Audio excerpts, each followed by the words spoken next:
नमस्कार दोस्तों, स्वागत है आपका साइट फॉर वर्ल्ड के ऑफिशियल लर्निंग प्लेटफॉर्म पर, जहां स्टूडेंट्स और जॉब सीकर्स के लिए करियर, टेक्नोलॉजी और प्लेसमेंट से जुड़ी इंडस्ट्री ओरिएंटेड और प्रैक्टिकल नॉलेज दी जाती है। अगर आप अपनी स्किल्स को नेक्स्ट लेवल तक ले जाना चाहते हैं तो आप बिल्कुल सही जगह पर आए हो। चलिए शुरू करते हैं आज का इम्पोर्टेंट सेशन। नमस्ते स्टूडेंट्स। आज का टॉपिक है रिस्पॉन्सिव वेब डिज़ाइन। ये वो जादू है जिससे हमारी वेबसाइट्स फ़ोन, टैबलेट और कंप्यूटर मतलब हर स्क्रीन पर बिल्कुल परफेक्ट दिखती हैं। रेडी हो? फोकस मोड ऑन है ना? अच्छा, आपके साथ कभी ऐसा हुआ है कि आपने फ़ोन पर कोई वेबसाइट खोली और सब कुछ टूटा-फूटा सा दिख रहा है? चीज़ें एक दूसरे के ऊपर चढ़ रही हैं और आपको राइट लेफ्ट स्क्रॉल करना पड़ रहा है? अगर हाँ, तो अब आपको समझ आ गया होगा कि रिस्पॉन्सिव डिज़ाइन इतना ज़रूरी क्यों है। पहले ये इतनी बड़ी प्रॉब्लम नहीं थी, पता है? वेब के शुरुआती दिनों में डिज़ाइनर्स को बस कुछ गिने-चुने मॉनिटर साइज़ेस के लिए ही डिज़ाइन करना पड़ता था। सिंपल था। पर अब तो हर हफ्ते नए साइज़ की स्क्रीन आ जाती है। तो चलिए सबसे पहले सेक्शन में टाइम ट्रैवल करते हैं और देखते हैं कि शुरुआत में डेवलपर्स ने इस मल्टी स्क्रीन प्रॉब्लम को सॉल्व करने के लिए क्या-क्या जुगाड़ किए थे। और यकीन मानो, कुछ सॉल्यूशंस काफी अजीब थे। स्क्रीन पे ध्यान है ना? देखो इस टाइमलाइन को। लेट 90s में आए फिक्स्ड विथ लेआउट्स जो पिक्सेल्स पर चलते थे। फिर अर्ली 2000s में आए लिक्विड लेआउट्स जिन्होंने परसेंटेजेस का इस्तेमाल किया। 2004 तक जावास्क्रिप्ट से लेआउट बदलने लगे और फिर एम डॉट साइट्स का दौर आया। धीरे धीरे एवोल्यूशन हो रहा था। तो फिक्स्ड और लिक्विड लेआउट्स में आखिर फर्क क्या था? देखो, फिक्स लेआउट्स में एग्जैक्ट पिक्सल विड्थ दे दी जाती थी। इसका मतलब अगर स्क्रीन का साइज गलत हुआ तो कंटेंट या तो टूट जाएगा या हॉरिजॉन्टल स्क्रॉल करना पड़ेगा। वहीं लिक्विड लेआउट्स परसेंटेजेस यूज करते थे। ये फ्लेक्सिबल तो थे, लेकिन बड़ी स्क्रीन्स पर कंटेंट रबर की तरह खिंच जाता था और छोटी स्क्रीन्स पर बिल्कुल सिकुड़ जाता था। दोनों में ही प्रॉब्लम्स थी। ठीक है, समझ आ रहा है? फिर आया एम डॉट सोल्यूशन। शायद आपको m.facebook.com या m.twitter.com याद हो। ये साइट का एक बिल्कुल अलग मोबाइल ओनली वर्जन होता था। छोटी स्क्रीन्स और धीमे डेटा के लिए बेस्ट था। लेकिन इसका सबसे बड़ा डाउनसाइड क्या था? सोचो, डेवलपर्स को दो अलग-अलग वेबसाइट्स बनानी और मेंटेन करनी पड़ती थी। एक तरह से मेंटेनेंस का नाइटमेयर था ये। और फिर इन सब अलग-अलग कोशिशों और जुगाड़ के बाद आखिरकार एक रेवोल्यूशन आया। एक ऐसी अप्रोच जो सब कुछ बदलने वाली थी। तो चलिए देखते हैं section 2, the responsive revolution. Ready हो? साल था 2010। ईथन मार्कॉट नाम के एक डेवलपर ने एक आर्टिकल पब्लिश किया जिसने सब कुछ बदल दिया। उन्होंने फ्लेक्सिबल वेब डिज़ाइन के बारे में सोचने का एक बिल्कुल नया फ्रेमवर्क दिया और यहीं से responsive web design term popular हो गया। मार्कॉट ने रिस्पॉन्सिव डिज़ाइन के 3 कोर इंग्रेडिएंट्स बताए। ये इसके 3 पिलर्स हैं। ध्यान से सुनना, ये इंपॉर्टेंट है। पहला है फ्लूइड ग्रिड्स, दूसरा फ्लेक्सिबल इमेजेस और तीसरा मीडिया क्वेरीज। इन तीनों को अभी नोट कर लो। फ्लूइड ग्रिड्स का कॉन्सेप्ट बहुत सिंपल है। ये कहता है कि फिक्स्ड पिक्सेल्स को भूल जाओ और फ्लेक्सिबल परसेंटेजेस को अपनाओ। इससे क्या होता है? एलिमेंट्स स्क्रीन साइज के हिसाब से अपने आप रीसाइज हो जाते हैं। सिंपल। दूसरा इंग्रेडिएंट है फ्लेक्सिबल इमेजेस, मतलब जैसे लेआउट रीसाइज हो वैसे ही इमेजेस भी होनी चाहिए।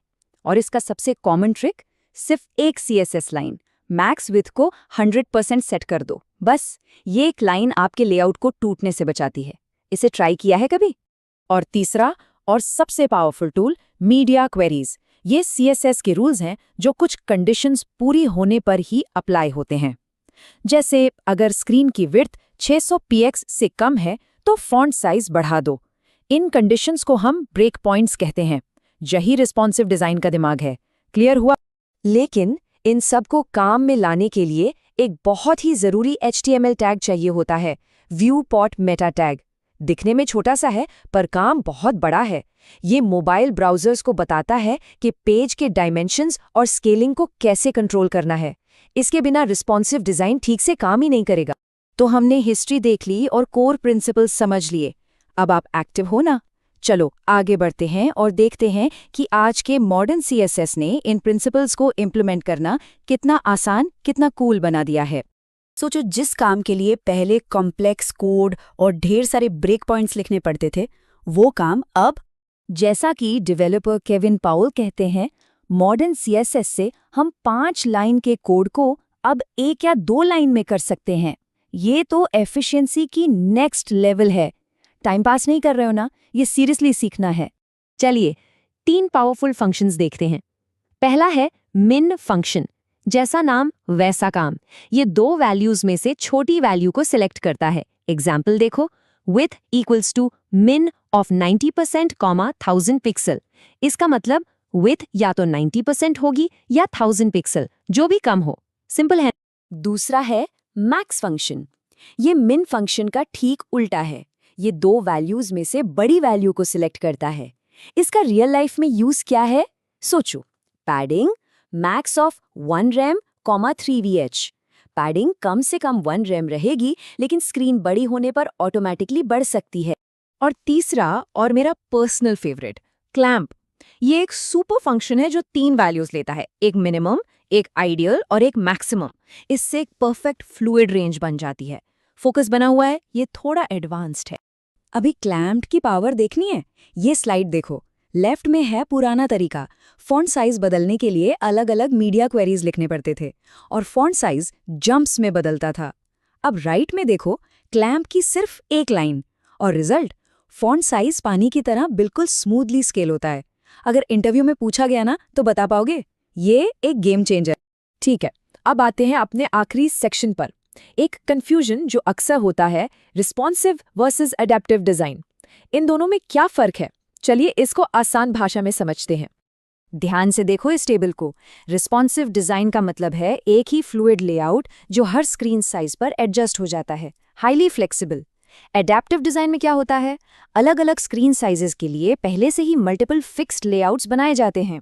तो रिस्पॉन्सिव मेंटेन करना आसान है, जबकि एडेप्टिव स्पेसिफिक डिवाइसेस के लिए बेहतर परफॉर्मेंस दे सकता है, पर उसे मेंटेन करना मुश्किल है। इस स्टेप का पर्पस समझ आया? तो आज हमने रिस्पॉन्सिव डिजाइन की पूरी कहानी समझी। लेकिन अब आगे क्या? जैसे जैसे स्क्रीन्स हमारी दुनिया का हिस्सा बन रही हैं, AR, smart devices, foldable phones, responsive का मतलब आगे क्या होगा? ये एक सवाल है जिसके बारे में सोचना जरूरी है। तो आज हमने क्या सीखा? प्रैक्टिस करोगे ना, सिर्फ देखने से नहीं होगा। तो हमारे चैनल को सब्सक्राइब कीजिए और वीडियो को अपने दोस्तों के साथ शेयर जरूर कीजिए। कमेंट सेक्शन में अपना डाउट या नेक्स्ट टॉपिक लिखना मत भूलिएगा।